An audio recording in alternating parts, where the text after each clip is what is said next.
Bismillahirrahmanirrahim. Assalamualaikum warahmatullahi wabarakatuh. Alhamdulillahi rabbil alamin wal aqibatu lil muttaqin wa bihi nasta'in ala umuri dunya waddin. Asyhadu an la ilaha illallah wa asyhadu anna sayyidana Muhammadan abduhu wa rasuluh. Allahumma salli ala sayyidina Muhammad al-fatihi lima ughliq wal khatimi lima sabaq nasiril haqqa bil haqq wal hadi ila siratikal mustaqim wa ala alihi wa ashabihi haqqa qadrihi wa miqdaril azim. Subhanaka la ilma lana illa ma 'allamtana innaka antal alimul hakim. Rabbi shrah li sadri wa yassir li amri wahlul 'uqdatam min lisani yafqahu qawli. Bismillahilladzi la yadurru ma'asmihi syai'un fil ardi wala fis samai wa huwas samiul alim. Bismillahilladzi la yadurru ma'asmihi syai'un fil ardi wala fis samai wa huwas samiul alim. Bismillahilladzi la yadurru ma'asmihi syai'un fil ardi wala fis samai wa huwas samiul alim. Na'udzu bikalimatillahi tammati min syarri ma khalaq. Na'udzu bikalimatillahi tammati min syarri ma khalaq. Na'udzu bikalimatillahi tammati min syarri ma khalaq. Allahumma inna na'udzu bika minal barasi wal jununi wal judam wa min sayyi'il asqam. Wa sallallahu ala sayyidina Muhammadin wa ala alihi wasahbihi wasallam. Alhamdulillah rabbil alamin. Yang saya muliakan seluruh AJK Usrah Takaful Malaysia, seluruh kaki tangan Takaful Malaysia, dan seterusnya tuan-tuan perempuan sidang hadirin dan hadirat yang dirahmati sekalian. Alhamdulillah. Ni yang bawa cermin tadi ni untuk apa ni?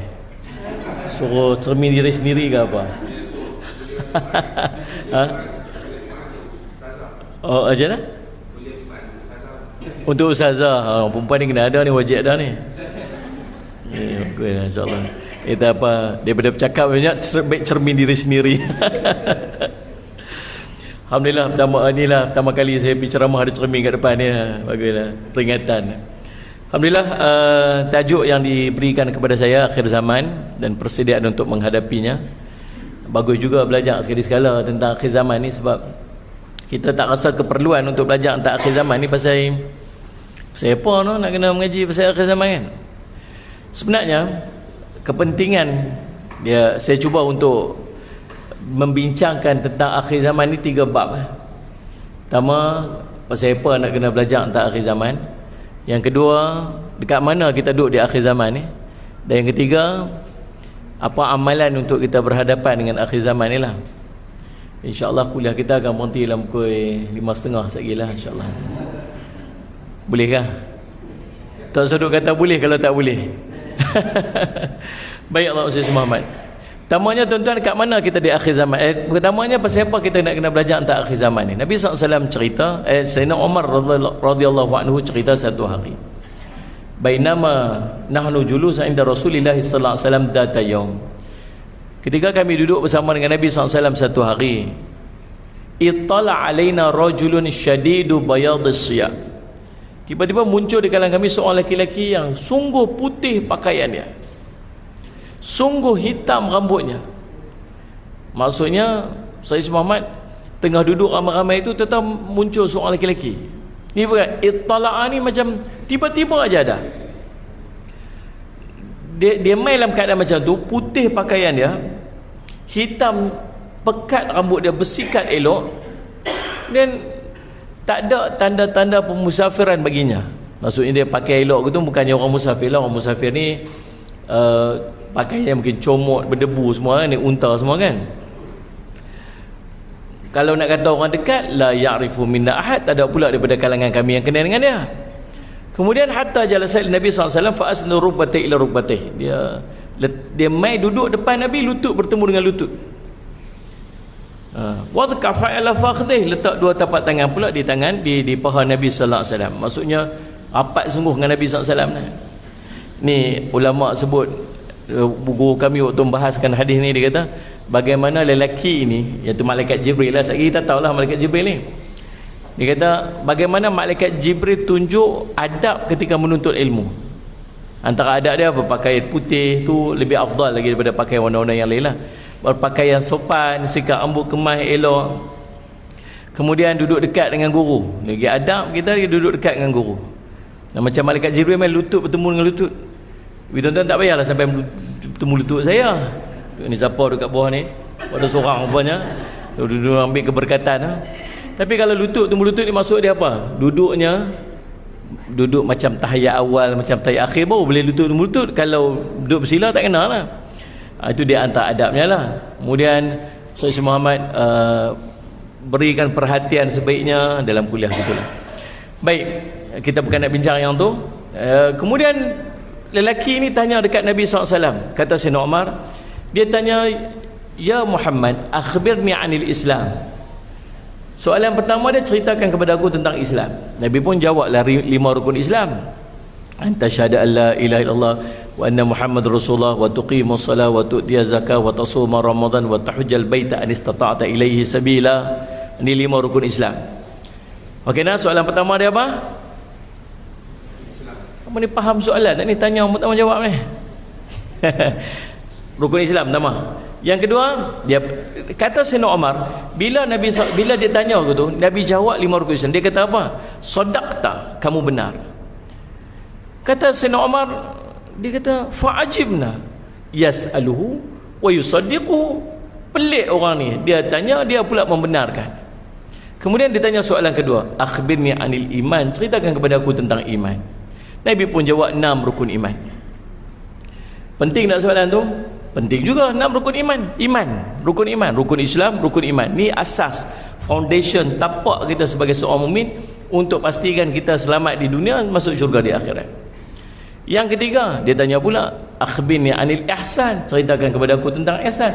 Nabi pun jawab, anta abudallaha ka'annaka tarahu fa illam takun tarahu fa innahu yaraka. Kamu ibadat kepada Allah sebenarnya kamu nampak Allah, tapi kalau kau nampak Allah, ingat Allah melihat kamu. Ini 2 peringkat ihsan apa ya. Musyahadah dengan muraqabah. Musyahadah tu dia buat ibadat seolah-olah dia nampak kehebatan Allah, keesaan Allah, kemuliaan Allah dalam ibadat dia. Tapi kalau tak sampai peringkat tu, berasa Allah melihat dia. Ini muraqabah, berasa. Penting juga, ya, sebab ini merupakan syarat daripada penerimaan amal. Selesai 3 soalan ni, dia tanya soalan keempat, akhbirni anis sa'ah, ceritakan kepada aku tentang kiamat. Persoalan dia dalam banyak-banyak soalan. Soalan pertama tadi kita tahu penting, soalan kedua pun kita tahu penting, soalan ketiga pun penting. Pasal apa? Tanya pasal kiamat. Nabi tak tahu bila bila nak kiamat. Nabi bukan tahu. Nabi tak ada pengetahuan bila nak kiamat. Maka Nabi SAW kata, orang yang bertanya lebih mengetahui daripada orang yang ditanya.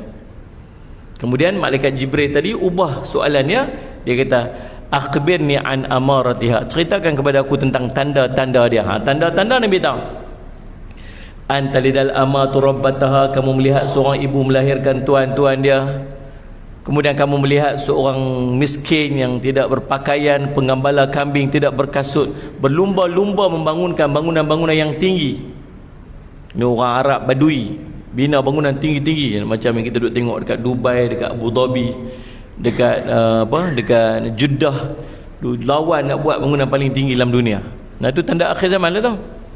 Kemudian orang tu pun berlalu. Nabi tanya dekat Sayyidina Umar, ya Umar, atadru manis sa'il, kamu kenal tak siapa yang tanya tu?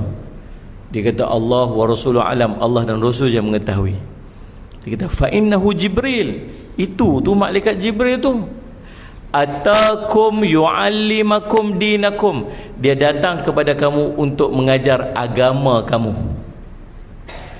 Maka ulama kata apa?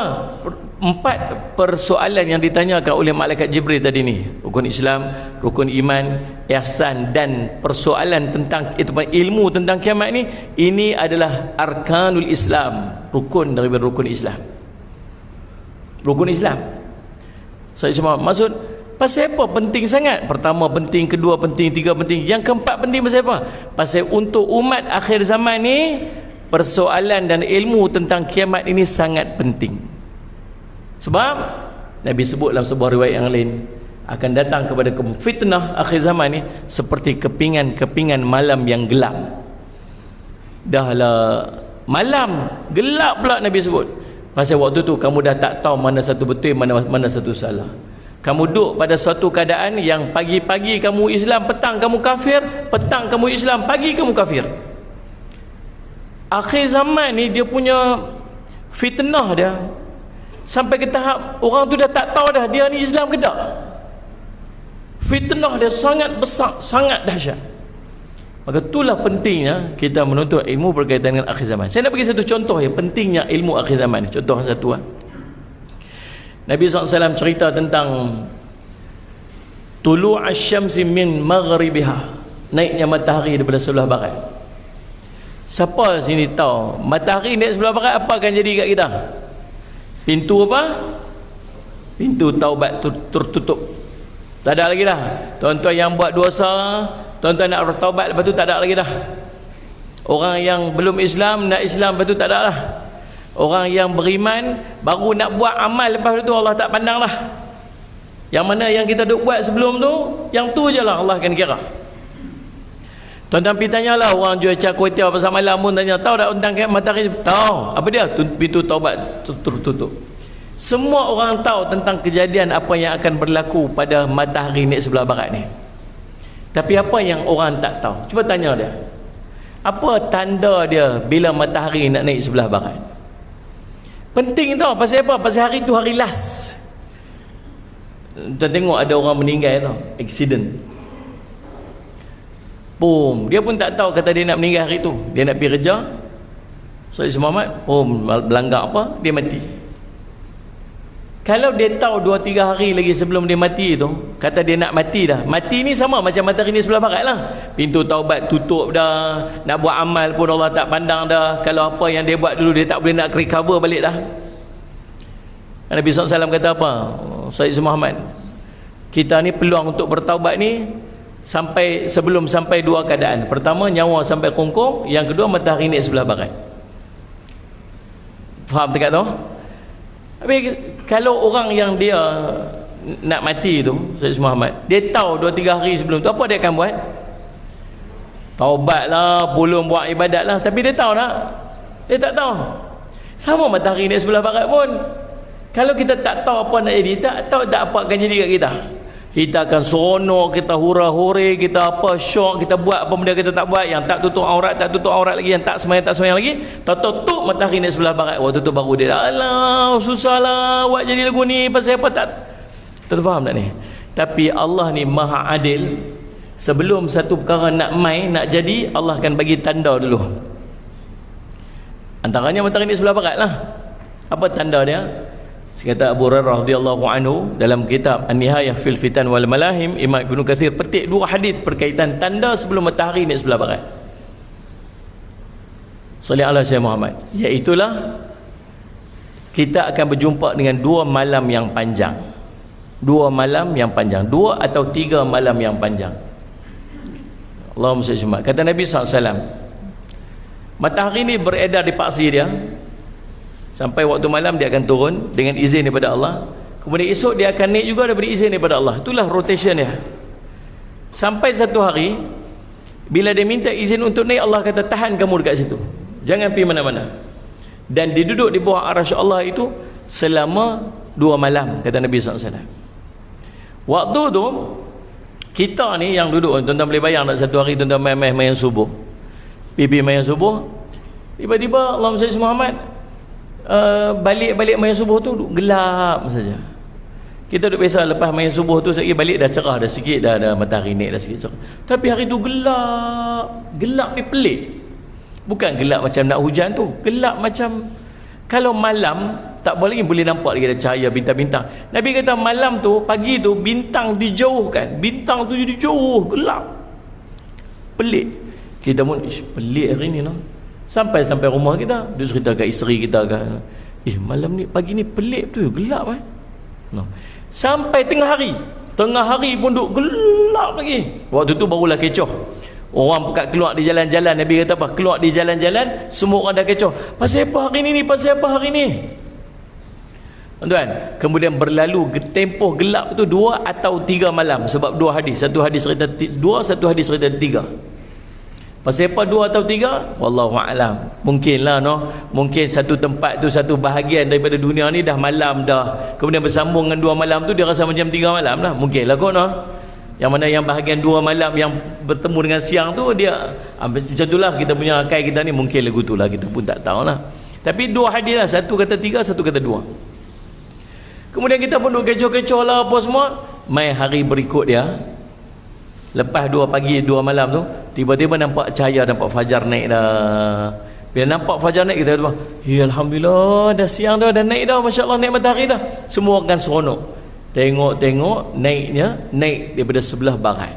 Kita pun duk heran. Itulah first time kita tengok, ya Allah matahari naik belah ni. Waktu tu semua orang akan menjerit takut, semua orang akan menangis, semua orang akan berada dalam ketakutan yang teramat. Pasal itu penyaksian dia daripada apa yang dia dengar daripada dia kecil dulu ni. Matahari naik belah barat, matahari naik belah barat. Faham tuan? Jadi subhanallah, Sayyid Muhammad, waktu tu semua orang akan ketakutan, tapi tak boleh buat apa dah. Kata Sayyidina Abu Hurairah, orang yang nak beriman dah tak terima iman dia. Orang yang berdosa nak bertaubat sudah tidak diterima taubat dia. Orang yang beriman baru nak buat amal, Allah tak terima dah amal dia lepas pada tu. Itulah kisah matahari naik sebelah barat. Apa yang kita dapat hari ni? Kita dapat tanda dengan duduk dalam majlis ilmu. Tu cerita penting ilmu akhir zaman ni. Pasal kita belajar tentang tanda. Kalau nak jadi gini apa jadi dia, kalau nak jadi gini apa jadi dia. Tu tak cerita lagi pasal Dajjal. Dajjal nak mai ada tanda dia. Bukan hari ni Dajjal muncul, tiba-tiba Dajjal muncul, tak, ada tanda dia. Imam Mahdi nak muncul, ada tanda dia. Yang tanda-tanda dia nampak macam dah ada dah, tak tahu dia ada ke tak lagi, tak tahulah. Tapi tanda-tanda dia ada dah. Saya semamat, tanda-tanda kiamat ni memang duduk depan-depan mata kita dah. Cuma tanda besar yang macam matahari ni sebelah barat ni tak ada lagi, tak jadilah. Tapi kalau jadi lagu tu, kita tahu hari ni, oh tiba-tiba gelap. Katalah takdir kata esok ni, esok Jumaat ni, kan, tahu-tahu gelap, oh sudah tahu dah matahari nak sebelah barat. Nak betul nak buat apa? Oh pergi masjid, pegang-pegang masjid lah, pegang 4 sejadah, Allahu Akbar, semayang sunat, taubat lah, yang mana nak qadha semayang qadha lah apa semua. Telefon pick up pejabat, bos saya tak pergi kerja dah hari ni lah. Ni kerja siapa nak buat? Bos buatlah sendiri, saya tak apa lah hari ni, saya naik sangguplah apa saja. Pasal apa? Pasal Allah SWT ni nak tumpu ni, kita ada tempoh 2 hari ni untuk maksimumkan ibadah kita betul-betul. Tu pasal ada ilmu. Tapi tuan-tuan yakin tak hari tu ada lagi orang tak semayang? Ada tak? Ada orang tak tutup aurat? Ada orang tak mau beriman lagi? Ada. Pasal apa? Pasal tak tahu. Tak tahu. Mustahil tak nak mai hari matahari naik sebelah barat tu akan ada satu announcement, satu dia panggil apa, dia jemputlah profesor mana ke mai berucap kat TV lah. Macam kita lah ni ya, tuan-tuan tengok bila naik, bila jadi gerhana, tuan-tuan takut tak bila jadi gerhana? Rasa risau tak? Rasa lo jadi gerhana pula, ada tak rasa gitu? Tak ada apa, kita menjalani kehidupan kita macam tak ada apa. Sedetik apa nak cerita, satu rasalah hati pun tak ada apa. Betul tak betul ni? Yang tak payahlah tunjuk soleh sangat. Tapi itulah kita tak rasa apa pun. Saya pun tak rasa apa. Tahu pasal apa? We have been justified. Kita diperjelaskan, scientifically justified, secara saintifiknya. Jadi gempa bumi, jadi tsunami, sampai beratus ribu orang mati itu kan. Kita ambillah pengajaran, wahai orang beriman, kemurkaan Allah. Sekali dia keluar statement, ini disebabkan oleh pergerakan plate di bawah planet, di bawah bumi yang menolak ayat dan akhirnya. Oh rupanya lagu tu dia tak ada kaitan lah dengan orang buat maksiat ke apa ke. Ini adalah fenomena alam semula jadi. Nabi SAW waktu jadinya apa ni, gerhana matahari, gerhana bulan, Nabi SAW panggil para sahabat berhimpun semayang sunat gerhana. Siapa sini yang tak pernah semayang sunat gerhana? Siapa sini yang pernah semayang sunat gerhana? Hampa dua-dua tak angkat apa masalah hampa ni sebenarnya ni. Saya faham tawaddu'. Tak sebab bagus lah Ustaz, semayang ke tak semayang. Tuan-tuan, nah abang kata kita punya tak concern pun tahu kata ada gerhana. Jadi kita tak heran pun. Nabi punya semayang gerhana tu, Nabi baca surah Baqarah, tuan-tuan. Panjangnya solat Nabi SAW. Kemudian Nabi rokok, kemudian bangun, sambung surah lagi. Baca Fatihah, sambung surah lagi. Satu rakaat ada 2 kali rokok. Semayang sunat gerhana. Naik pula atas mimbar, khutbah pula, cerita kebesaran Allah, kehebatan Allah. Tengok Allah boleh ubah apa yang rutin kepada satu benda yang lain, bagi peringatan kepada Allah ni mampu untuk mengubah kejadian mengikut apa yang Allah kehendaki. Takutlah ke ittaqullah, bertakwalah kepada Allah. Kita tak rasa apa pun. Pasal apa? Justified. Lagi seminggu akan datang kita akan berhadapan dengan gerhana. Gerhana begini. Gerhana bulan daripada tempoh ni sampai tempoh ni. Kita baca, okey, tak ada apa. Tuan-tuan, mustahil tak matahari nak naik sebelah barat nanti akan ada profesor yang main dekat TV, kemudian dia di interview, tuan, apa pendapat tuan mengikut kajian yang telah tuan lakukan, beberapa minggu lagi dijangkakan akan berlaku satu fenomena, kita akan menyaksikan bagaimana matahari, itu adalah reverse. Kita telah buat kajian, benda ni telah berlaku di bumi dulu pada 33,000 tahun yang lalu. Macam mana tuan boleh tahu? Saya pun tak tahulah, saya gagak main. Dia pun tak tahu, dia pun tak nak tengok. Hasil pada kajian dia buat, bukan setakat planet bumi, berlaku planet Marikh, planet planet lain pun pernah jadi. Ini satu fenomena alam semua jadi. Tuan-tuan jangan risau, beberapa hari lepas tu dia akan kembali kepada asal. Tu. Kita pun dengar, fenomena alam semula jadi je rupanya. Waktu tu kita pun akan tenang-tenang sahaja. Tuan faham tak ni?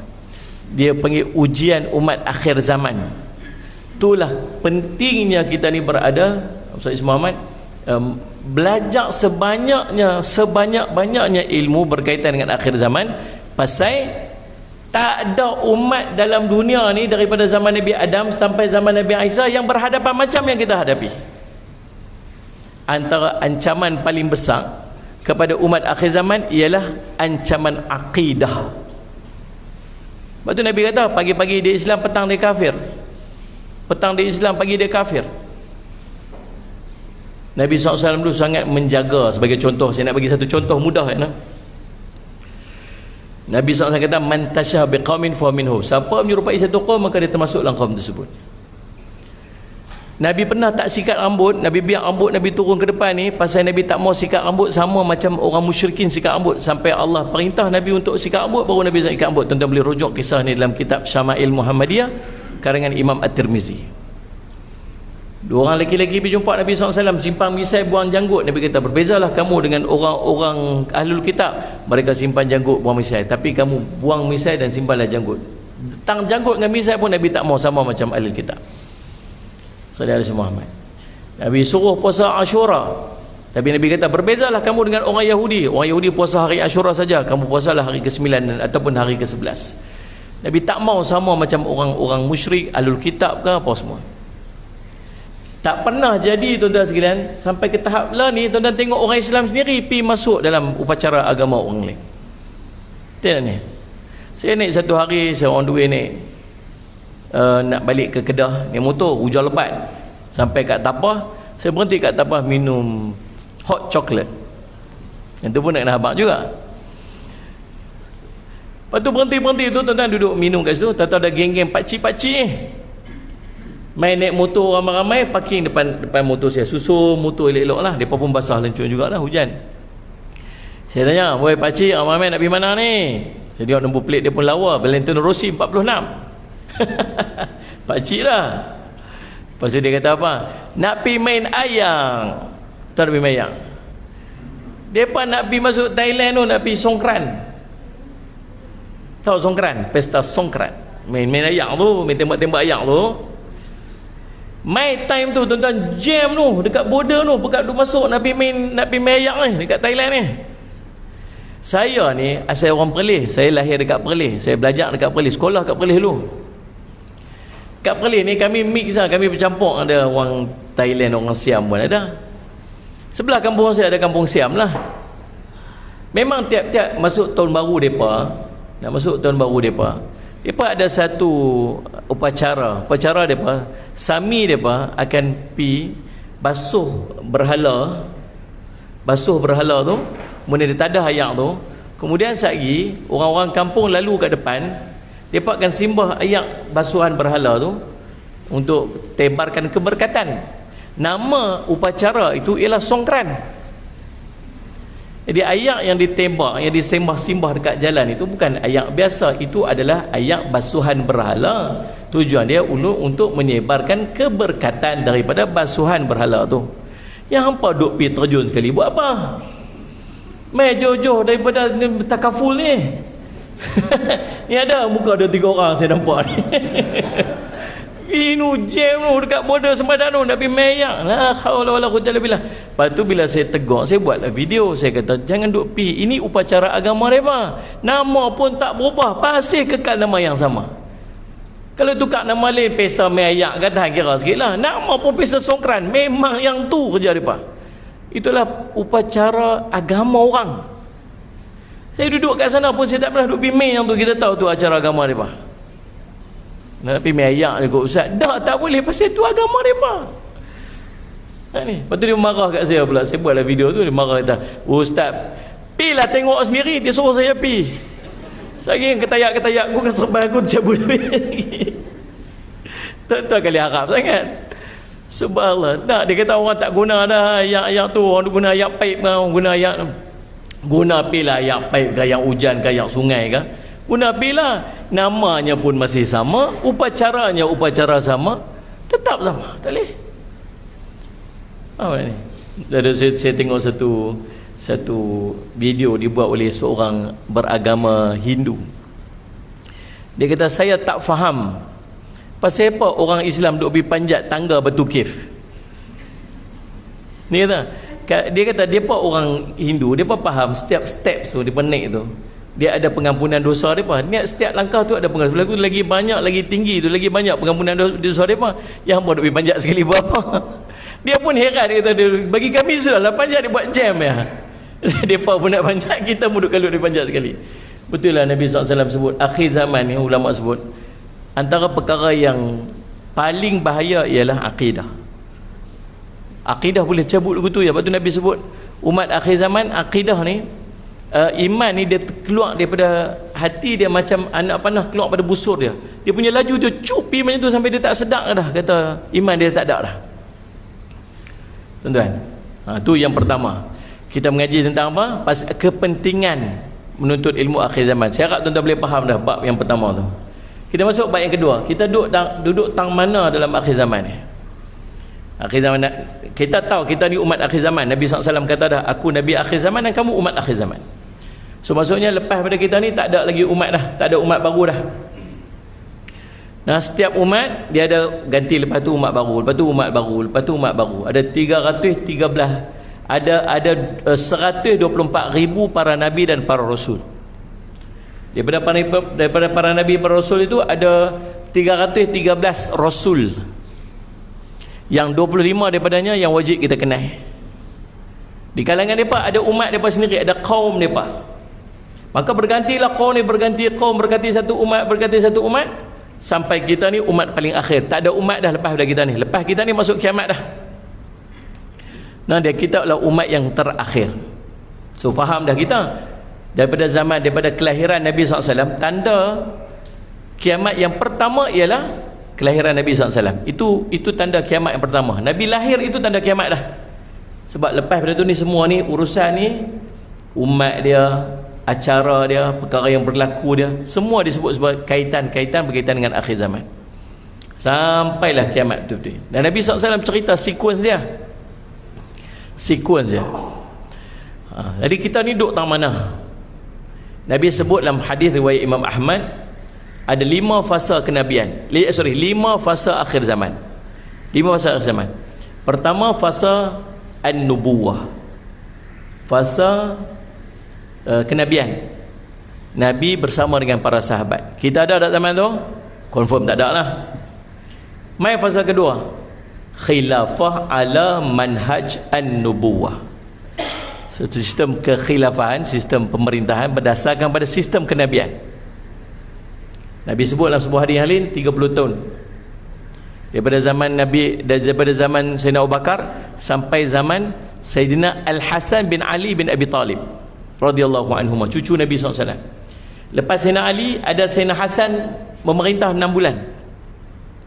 Kemudian diserahkan jawatan itu kepada Sayyidina Muawiyah radhiyallahu anhu. Maka berakhirlah fasa khilafah ala manhaj an-nubuwah, satu sistem kekhilafan pemerintahan berdasarkan kepada sistem kenabian. Pun kita tak duduk zaman tu. Mai fasa ketiga. Fasa ketiga nama mulkan a'dhan, ataupun kerajaan yang menggigit. Mulk, tadi dia khilafah lagi, dan ini tukar mulk. Mulk ni kerajaan lah. Ni berapa lama tempoh dia? Kata Nabi SAW, kata ulama Ustaz Muhammad, berakhir tempoh ni dengan berakhirnya pemerintahan Islam yang terakhir. Khalifah Islam yang terakhir habis dah zaman tu. Bila dia berkata 1924 dengan tumbangnya kerajaan Islam terakhir, Osmaniyah. Tak ada lagi lah, kerajaan Islam tak ada lepas tu. Dia panggil kerajaan menggigit. Pasal apa menggigit? Pasal pertamanya dia nak beramal macam mana zaman Nabi SAW, tapi tak boleh dah. Susahnya, fitnah dah terlalu besar dah. Tak boleh bayang nak waktu tu berlaku peperangan. Zaman-zaman tu, in between daripada zaman yang kedua dan ketiga tu, berlaku peperangan di kalangan para sahabat. Sayyidina Aisyah, kelompok yang menyokong Sayyidina Aisyah perang dengan kelompok yang menyokong Sayyidina Ali. Perang ni bukan keluar mengundi buat bendera tau. Mana ni? Perang ni pergi perang Jamal nama dia. Kita baca kisah ni. Perang Sayyidina Ali, kelompok menyokong Sayyidina Ali dengan kelompok menyokong Sayyidina Muawiyah. Kalau itu saya sokong Sayyidina Ali lah. Tuan-tuan sokong Sayyidina Ali, tuan-tuan tahu Sayyidina Muawiyah tu siapa? Tu Quran yang tuan-tuan baca tu, dia tu salah seorang daripada penulis wahyu, penulis Al-Quran tu. Tu Sayyidina Muawiyah bin Abi Sufyan, bukan orang jalan-jalan. Dia fitnah berlaku peperangan di kalangan para sahabat. Nabi SAW baru wafatnya, baru 40 tahun ya. Tuan-tuan, kita lah ni jangan ceritalah kalau zaman tu pun macam tu, kita lah ni lagi dahsyat lah. Cuma kita dah tenggelam dalam fitnah tu sampai kita tak rasa kita duduk dalam fitnah dah. Nabi kita duduk dalam gelap tu. Faham tak? Akhir kita pun tak duduk zaman tu, zaman yang disebut kerajaan yang menggigit. Mai yang keempat, fasa keempat ni dia panggil mulkan jabariyah, ataupun kerajaan yang memaksa. Nak mudah faham bahasa kita ni macam diktator lah. Aku buat macam ni, apa kena ikut macam ni. Dia tak ada lah. Kalau dulu mesti mengangkat orang paling bertakwa, dia akan duduk mengikut pada sistem ataupun perundangan yang ada dalam Islam apa semua. Mai yang ni, apa yang aku putuskan, apa yang undang-undang yang aku buat, kena ikut. Apa tak ikut, dalam penjara tempat dia. Itu dia panggil, dia diktator. Zaman ni berlangsung, dia panggil mulkan jabariyah, kerajaan yang memaksa. Habis kerajaan ni bila? Kerajaan ni habis tumbang dengan naik kerajaan khilafah ala manhaj an-nubuwah. Sama macam nombor 2 tadi ni. Satu sistem pemerintahan berdasarkan kepada sistem kenabian, macam yang kedua tadi ni. Siapa merintah zaman ni? Yang merintah zaman ni ialah Nabi Isa dengan Imam Mahdi. So maksudnya kalau Nabi Isa dah turun, Nabi Isa dah memerintah, maksud Nabi Isa dah turun. Nabi Isa turun tu tanda besar kiamat. Faham tak? Kalau Nabi Isa dah turun, maksudnya siapa yang mai sebelum Nabi Isa turun? Dajjal. So maksudnya antara fasa ketiga yang kita tak duduk, fasa kelima yang Nabi Isa dah turun masuk tanda besar kiamat, Dajjal duduk tahu mana? Fasa keempat, Imam Mahdi sebelum Dajjal lagi. Ya'juj Ma'juj lepas Dajjal, sebelum Nabi Isa merintah. Kita duduk tahu mana? Kita duduk tong tu. Kita sendiri pun duduk tong tu. Fasa keempat tu. Maksud tak mustahil dalam tempoh ni tuan-tuan, kita lah menyaksikan muncul Dajjal. Kita maksud nampak peralihan daripada Imam Mahdi. Muncul Imam Mahdi ni, dia muncul dia sebagai peralihan daripada tanda besar kepada tanda kecil kepada tanda besar kiamat. Imam Mahdi sendiri bukan tanda besar kiamat, dia peralihan. Sekuen dia macam ni lah, sekuen dia. Mula-mula Imam Mahdi muncul. Bila? Tak tahulah, mungkin ada, mungkin tak ada, kita pun tak tahulah. Nak kata tak ada pun boleh jadi ada dah. Sebab Nabi sebut dalam sebuah hadis, bila Imam Mahdi muncul, ataituhum walau habwanu ala salj, datangilah dia walau kamu terpaksa merangkak atas salji. Nabi duk cerita, kata pi jumpa Imam Mahdi walau dia merangkak atas salji. Pasal apa cerita salji? Nabi duk cerita kat para sahabat yang duduk di tanah Arab, lebih baik cerita padang pasir. Sebab Ibnu Kathir kata walau susah macam mana pun pi juga dekat Imam Mahdi tu, pi bai'ah dengan dia. Tapi dia cerita kat para sahabat yang duduk di tengah padang pasir, baik cerita padang pasir daripada salji. Mana pernah orang Arab rasa salji lagu mana. Rupanya ulama sebut di akhir zaman ketika munculnya Imam Mahdi ni, cuaca bertukar jadi sejuk, dan tanah-tanah Arab sudah mula diturun salji. Lah ni dah turun dah, atas pada Madinah sikit dah turun salji dah tuan-tuan. Peralihan cuaca, tempat sejuk jadi panas, tempat panas jadi sejuk. Tuan-tuan, yang keduanya tanda dia apa? Nabi kata akan berlaku perebutan kuasa dengan kewafatan seorang khalifah, seorang raja. Raja ni pula namanya nama binatang. Kalau baca nama binatang, ada seorang raja daripada Saudi yang namanya Fahad.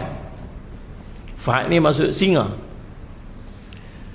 Dengan mati dia ni, sebab kita pun tak tahu, Nabi sebut tu kita pun tak tahu negara mana ni sebenarnya berlaku kecoh belok, kecoh sampai berebut kuasa ni, yang tanda nak muncul Imam Mahdi ni. Tapi kita tengok, ada satu raja nama Fahad. Fahad ni maksud singa. Satulah Nabi kata nama ni macam nama binatang. Kemudian tempatnya dekat Kanzun, dekat satu gedung. Gedung ni apa kita pun tak tahu. Perebutan satu gedung, satu kuasa yang ada dalamnya gedung. Gedung apa? Ibnu Kathir sebut gedung itu ialah Kaabah. Maksudnya fokus memang tentu Saudi lah, sebab Kaabah dalam tu ya. Maksudnya raja yang mati ni yang akan berlaku berebut kuasa ni dekat negara Saudi. Raja pula King Fahad tu sebab nama binatang. Dan anak-anak daripada keturunan akan berebut kuasa tu. Kita tengok-tengok memang duk jadilah ni ya. Betul tak ni yang King berapa dia inherit tu, kau ni rebut, kau ni berebut apa semua. Adakah dia waktu tak tahu, wallahu alam lah. Tapi kalau nampak macam adalah signifikan tu, tapi tak tahulah betul ke tak tahulah. Maksudnya kalau nak ada, memang time dia dah pun. Ini memang time dia dah. Jadi Ustaz Muhammad, kita lagu mana? Tak tahu, kita get ready aje lah. Kalau ada, kita pi. Nabi kata suruh pi lah. Dah buat macam mana? Tapi nak pi tu nak tinggal semua lah. Tuan-tuan sanggup tak tinggal kerja, tinggal kereta, tinggal keluarga, tinggal apa semua ni, nak kena pi bai'ah dengan Imam Mahdi? Sagi dia kata apa? Ustaz, pi boleh lah, kereta saya siapa nak bayar? Ustaz nak bayar kah? Dia boleh buat macam tu. Tak apalah. Bila muncul Imam Mahdi, akan berlaku beberapa siri peperangan. Tuan-tuan tadi yang sanggup tinggal semua akan masuklah perang tu. Dia akan bergabung dengan tentera Imam Mahdi. Imam Mahdi akan bergerak daripada Madinah menuju ke Baitul Maqdis, sebab pusat pemerintahan Islam pada waktu itu ialah di Baitul Maqdis. Faham tak? Lepas tu jangan duk heran orang Yahudi semua duk berimpun tu. Pasal Dajjal akan muncul di situ. 70,000 yang namanya Yahudi Bani Asfahan tu, yang sedang menunggu Dajjal tu, mereka semua sedang berimpun di satu tempat namanya Sayyid Muhammad Tel Aviv tu. Dulu namanya apa? Sayyid Muhammad tak ingat saya. Semua kat berimpun sampai overcrowded, sampai dah overpopulated dah Baitul Maqdis. Sayyid Muhammad.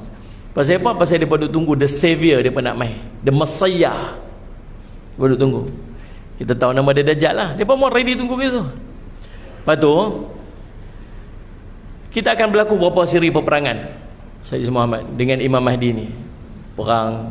Lepas tu perang yang terakhir tu, mula-mula kita akan bergabung dengan tentera Islam dengan tentera Rom. Tentera Islam dengan tentera Rom bergabung. Jadi satu kuasa yang besar. Perang dengan musuh tentera Rom, kalah musuh tentu. Cuma lah ni tuan-tuan tengok kat dunia ni ada dua kuasa besar yang sedang bina kekuatan. Satu bergabung dengan satu pihak, satu bergabung dengan satu pihak. Kita akan bergabung dengan salah satu, tak tahu yang mana satu lah. Kemudian bila berlaku peperangan tu, Sayyid Muhammad, tuan-tuan, musuh kepada tu akan dikalahkan. Cuma lepas pada tu orang Rom tu angkat bendera. Dia kata salib inilah memenangkan kita. Bila salib tu menang, maka orang Islam tegaklah, kata jangan, bukan begitu. Kemudian akhirnya dia dibunuh dan akhirnya berpecah di antara dua kelompok ni, dan perang pula berlaku di antara kita dengan tentera Rom, yang jumlah tentera paling besar dalam sejarah dunia. Satu peperangan itu, kita yang duduk bersama dengan Imam Mahdi ni dengan mereka, duk ada 12 panji, yang setiap panji itu ada 80,000 tentera. So 80 kali 12 duk ada 1 juta lebih dalam satu masa perang, berhadapan depan 4 hari perang tu. Lepas 4 hari hanya tinggal daripada 100 orang yang masuk perang tu, hanya seorang yang akan terselamat. Lepas daripada tu tinggal berapa orang, sikit lah tinggal. Waktu tu Dajjal muncul. Bila Dajjal muncul, Dajjal dah musnahkan habis semua kampung-kampung yang duk ada. Mereka ni balik ke kampung masing-masing dan dapati rumah-rumah daripada habis hancur dah, kampung-kampung daripada habis dah. Dajjal dah muncul. Orang yang tak pi ikut Imam Mahdi dalam perang tu, dia akan berhadapan dengan fitnah Dajjal ni. Kemudian Dajjal akan mai, kemudian bertemu dengan Nabi Isa dekat Masjid Umawi, dekat dengan Damsyik tu, Masjid Menara Putih tu. Kemudian bila bertemu dengan Dajjal, Nabi Isa kejar Dajjal sampai Dajjal pi dekat Palestin, dekat gerbang Lut. Gerbang Lut ni tuan-tuan tahu Lut ni dekat mana? Sebelah dengan Tel Aviv, extended. Tel Aviv ni dah punya populate, dah overpopulated dah, dapat extend Tel Aviv tu. Yafa nama tempat dia. Sampai dah extend, ni saya duk cerita ni pengalaman saya pergi kat sana. Dia ada satu sempadan, dia ada satu jalan highway, belah sini Yafa ataupun Tel Aviv tu, belah sini Lut, dan sebelah sini daripada kejauhan tu akan nampak satu lapangan terbang besar, lapangan terbang Tel Aviv tu. Dekat je dengan Yafa tu. Dan Nabi SAW gambarkan macam mana Dajjal bergerak seperti awan yang ditiup angin, laju je pi. Dia naik satu kaldai yang telinganya 40 hasta panjang, kita duk bayang ke berterbang lah. Dan tempat yang akan diturun nanti dekat mana? Tu dekat tu, lapangan terbang. Dan sebelah dia situ je Lut. Memasuki Lut, dekat tu lah tempat bertemu dengan Nabi Isa SAW, dan Nabi Isa bunuh dia waktu tu, dia mati. Lepas dia mati, Sayyidina Muhammad, apa yang berlaku? Keluar pula Ya'juj Ma'juj. Ya'juj Ma'juj pula mai sampai habis merosak dunia. Kemudian Nabi Isa lari balik sana bukit, doa, dan Allah turunkan wabak, mati habis Ya'juj Ma'juj. Kemudian lepas pada tu baru Nabi Isa keluar untuk memerintah. Nabi Isa memerintah sekitar 7 atau 9 tahun.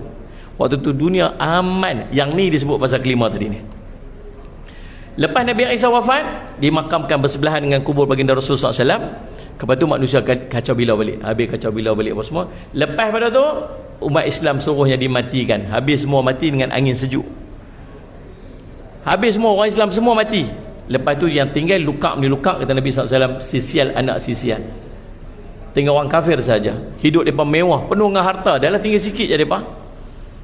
Kemudian lepas tu Kaabah dirobohkan, Madinah jadi deserted. Habis semua, dalam tempoh lepas itu barulah berlaku kiamat besar yang takkan disaksikan oleh mana-mana orang mukmin yang beriman. Cumanya, pastikah kita masih ada iman? Mau cara cerita tadi ni, banyak benda yang kita duk buat tadi ni yang boleh menyebabkan gugur iman dalam keadaan tak sedang. Nabi cerita munculnya dabbatul ard, binatang yang melata yang cop orang tu, bawa tongkat Nabi Musa, cincin Nabi Sulaiman, cop orang tu berubah jadi putih, itu orang Islam. Cop orang tu berubah jadi hitam, tu orang kafir. Sampai Nabi kata dalam rumah tu ada orang hitam, ada orang putih. Dia tak tahu. Seorang tu dia nampak dabbatul ard tu mai, dia semayang, Allahu Akbar. Lepas tu dabbatul ard tu mai kat dia, cop dia berubah jadi hitam. Kemudian dia kata, Sayyidina Muhammad kata, tuan-tuan boleh bayang tak, kalau dia tahu kata dia bukan Islam ataupun dia agama mana-mana, sudah pasti dia akan beramal dengan ajaran agama dia, tapi dia semayang, tapi dia berubah jadi hitam. Maksudnya dia kata dia masih ingat kata dia Islam, padahal dia tak ada Islam lagi dah. Pasal akidahnya dah gugur disebabkan oleh fitnah-fitnah akhir zaman. Okey, 5 minit laju, penat saya cakap. Habis. Yang ketiga, apa amalan kita nak kena buat di akhir zaman ni? Nombor 1, kena duduk majlis ilmu. Ni yang kita duduk ni, akhirnya dapat 2-3 poin pagi ni, malam ni. Malam ni pula, tengah hari ni. Pasal laju sangat bercakap ni. Selalu satu tajuk tu satu apa ni, Sayyid Muhammad tajuk satu apa? Satu kuliah. Dajjal satu kuliah, Yajuj Majuj satu kuliah, Mahdi satu kuliah. Ni kira habis daripada awal sampai habis satu kuliah ni kira laju habis ni. Duduk dalam majlis ilmu. Yang kedua, kita kena duduk dekat dengan alim ulama. Waktu akhir zaman, kita kena pegang tangan alim ulama. Sebab apa? Sebab tuan-tuan, kita tak kenal siapa itu Imam Mahdi, kita tak tahu. Orang yang Allah akan tolong ialah orang yang dekat dengan dia. Kita sembahyang sunat pun tak mau. Tu yang duduk merepek bukan-bukan tu. Waalaikumsalam. Ustaz, waalaikumsalam. Ustaz, tolong sembahyang sunat istikharah Ustaz. Pasal apa? Saya nak beritahu ni, sayalah Imam Mahdi yang telah dijanjikan. Sudah aku ni. Tuan ni duduk mana ni? Saya duduk Bagan Serai. Oh, Banjar. Ya, saya orang Banjar. Sedangkan Nabi kata apa? Imam Mahdi itu, Sayyid Muhammad, dia keturunanku. Dia keturunanku. Dia daripada, dia Ahlul Bait. Dia orang keturunan Nabi SAW. Dia daripada keturunan Sayyidina Fatimah. Faham ni? Tuan-tuan, mau hidung tera kita ni, jangan duk haraplah dia Imam Mahdi.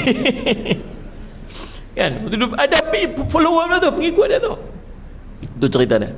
Jadi orang Sayyid Muhammad dekat dengan alim ulama. Yang ketiga, tuan-tuan, Sayyid Muhammad beramal dengan doa. Zikir dan doa. Antara dia kena baca surah Al-Kahfi 10 ayat terawal, 10 ayat terakhir kena amal setiap hari. Lagi doa apa? Allahumma inna na'udzubika min adzabi jahannam wa min adzabil qabr wa min fitnatil mahya wal mamat wa min fitnatil masihid dajjal. Tu 4 doa penting yang Nabi SAW ajak dekat kita untuk kita beramal. Dah cukup dah sampai waktu dah. Habis dah. InsyaAllah nanti kita sambung lain lah hari lain, insyaAllah panjang lagi nak cerita, mudah-mudahan jadi manfaat. Sebelum tuan-tuan balik lagi ni ada hajat saya sikit saja. Ni buku-buku saya buat jualan ni Sayyid Muhammad.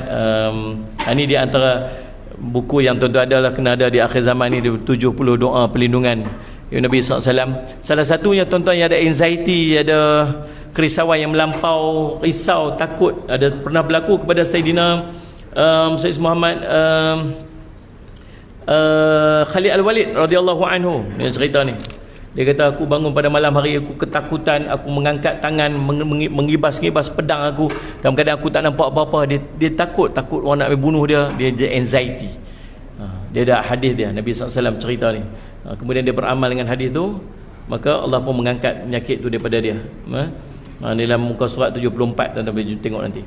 Ni amalan mengangkat darjat ni saya susun jadual amal, tuan-tuan, daripada bangkit tidur sampai tidur balik. Saya buat jadual siap-siap pukul 5 pagi nak buat apa, pukul 8 pagi nak buat apa. Saya buat jadual siap-siap macam ni. Jadi tuan-tuan boleh follow saja, senang untuk tuan-tuan amalkan. Hidup dalam sunnah Nabi SAW. Ni adalah salah satu benda lagi yang tuan-tuan penting juga. Saya susun jadual amal Nabi SAW. Nabi bangkit tidur sampai Nabi tidur balik. Doa-doa dia ni, salah satu doa ni saya nak bagi kat muslimat terutama dia. Nabi kata, satru ma baina ayunil jin wa aurati bani adam an yaqulur rajul muslim idza arada yatras thiyabahu bismillahilladzi la ilaha illahu. Tabir ataupun hijab di antara penglihatan jin dan aurat anak anak Adam. Dia semua orang nak tengok tubuh kita tau. Kita duduk tanggal baju kita apa, semua nak tengok tubuh kita. Orang manusia tak apa, kita boleh tutup, dia tak nampak. Tapi kalau Sayyid Muhammad kalau jin, dia boleh nampak. Maka tuan-tuan, kata Nabi SAW, ialah dengan dia mengatakan nak jadi tutup hijab tu, maka baca bismillahilladzi la ilaha illahu. Tak sudah apa dalam ni ada, beli ni lagi. Halan tu ada. Ini umat dia Rasul jawab ni Q&A, soal jawab Nabi SAW dengan para sahabat. Ini buku favourite saya, kisah-kisah orang bertaubat. Banyak kisah-kisah menarik kat dalam ni. Rasulullah cerita ni, kisah-kisah yang Nabi SAW cerita kepada para sahabat dan mukjizat Nabi SAW. Yang ni saya rasa kena ada di rumah-rumah kita masing-masing lah. Tuan-tuan boleh dapatkan kat luar sana. Tuan-tuan belilah noh. Tuan-tuan belilah. Apa ni, kira sungguh lah. Tuan-tuan tak beli, saya blacklist surau ni, tak mau main dah lepas ni. dia kata, tak apa kawan saya beli, tak siapa tak beli. Melawak tuan-tuan, insyaAllah tuan-tuan, kalau tuan-tuan nak hajat, boleh dapatkan dekat luar sana, ada QR code tersedia sebagainya, insyaAllah.